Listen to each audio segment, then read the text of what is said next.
প্রতি বছর কোরবানির সময় কাবাব তৈরি করার জন্য ফ্রিজে কিছু মাংস রেখে দেই, কিন্তু ঝামেলার কারণে আমার বানাতে খুবই আলসেমি লাগে। তাই এক সময় দেখা যায় যে আর কাবাব বানানোই হয় না। এইবার কোনো ঝামেলা ছাড়াই খুব সহজভাবে কাবাবটা তৈরি করেছি। রেসিপিটা আপনাদের সাথে শেয়ার করছি। চুলায় একটা প্রেসার কুকার বসিয়ে নিয়েছি। এর মধ্যে দিচ্ছি হাড় চর্বি ছাড়া 2 কাপ গরুর মাংস, 1 কাপ বুটের ডাল, ডালটা আগে থেকে ভিজিয়ে রেখে ধুয়ে নিয়েছিলাম। এখন দিচ্ছি কয়েকটা শুকনো মরিচ, কয়েকটা কাঁচা মরিচ, দিচ্ছি দারুচিনি ও এলাচি। এরপর দিচ্ছি একটা লং, কয়েকটা গোলমরিচ, 1 চা চামচ গরম মশলার গুঁড়া, 2 টেবিল চামচ আদা রসুনের পেস্ট, স্বাদ মতো লবণ ও 1 টেবিল চামচ পরিমাণ সয়াবিন তেল। এরপর দিচ্ছি 1 কাপ পরিমাণ পানি। পানিটা একটু বুঝিয়ে দিতে হবে, কারণ সিদ্ধ হওয়ার পরে যেন অতিরিক্ত পানি না থাকে। এখন সব কিছু ভালোভাবে মিশিয়ে নিচ্ছি। প্রেসার কুকারে ঢাকনা লাগিয়ে চুলার ফ্লেমটা অন করে দিচ্ছি। এখন 4 থেকে 5টা সিটি দিয়ে সবকিছু একসাথে সিদ্ধ করে নিতে হবে। প্রেসার কুকারের ঢাকনা খুলে চেক করে নিচ্ছি যে মাংস ও ডালটা সেদ্ধ হয়েছে কিনা। এখন এগুলো ঠান্ডা করে আমি একটা ব্লেন্ডারের জাগে তুলে নিচ্ছি।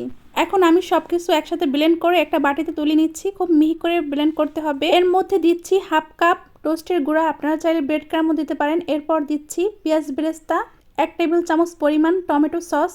এখানে আমি আর কোনো লবণ দেব না, কারণ সেদ্ধর সময় যে লবণটা দিয়েছি ওইটাই পারফেক্ট হয়েছে। সব কিছু এখন আমি একসাথে ভালোভাবে মিশিয়ে একটা ডো তৈরি করে নিচ্ছি।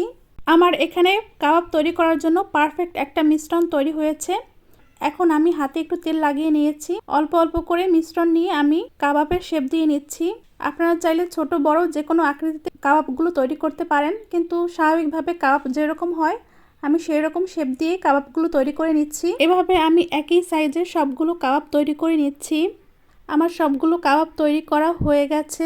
এখন আমি এই কাবাবগুলো থেকে কিছু কাবাব ফ্রিজে এয়ারটাইট বক্সে সংরক্ষণ করে রেখে দেব, আর কিছু কাবাব আমি ভেজে নেব। একটা বাটিতে একটা ডিম ভেঙে নিচ্ছি। ডিমটা আমি খুব ভালোভাবে ফেটিয়ে নিচ্ছি। এরপর চুলায় একটি প্যান বসিয়ে পরিমাণ মতো তেল দিয়ে দিচ্ছি। মিডিয়াম আঁচে তেলটা গরম করে নিয়েছি। এরপর ডিমের মিশ্রণের মধ্যে কাবাবগুলো ডিপ করে একে একে দিয়ে দিচ্ছি। কাবাবগুলো দেওয়ার সময় চুলার আঁচটা হাইতে রাখতে হবে। চুলার আঁচ লোতে থাকলে কাবাবের জালিগুলো সুন্দরভাবে ক্রিয়েট হবে না, কাবাবগুলো চ্যাপ্টা হয়ে যাবে আর ফুলকোও হবে না।